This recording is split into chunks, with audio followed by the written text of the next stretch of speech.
জুলাই আগস্টে যারা নাকি হত্যাকাণ্ড চালিয়েছে, সে প্রশাসনের লোক হোক, সাধারণ লোক হোক, শেখ হাসিনা হোক কিংবা অন্য কেউ হোক, তাদের বিচারটা করা দরকার খুব জরুরি ভিত্তিতে। তবে বিচার কাজ খুব তাড়াতাড়ি শেষ হয় না। বিচার এবং নির্বাচন পাশাপাশি চলবে, বিচার এবং নির্বাচন পাশাপাশি চলতে কোনো অসুবিধা নাই। কিন্তু এইটা হওয়ার আগে নির্বাচন হওয়া যাবে না, ওইটা হওয়ার আগে নির্বাচন হওয়া যাবে না, এগুলো বলবেন না। দেশের অবস্থা কিন্তু এই সরকারের সময় 12টা বেজে গেছে।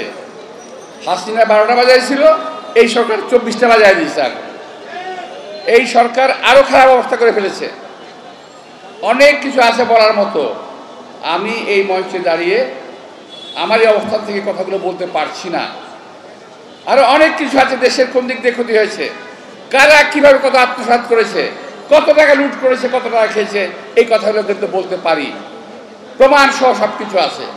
কিন্তু আমি এখন বলতে চাই না আমার অবস্থান থেকে।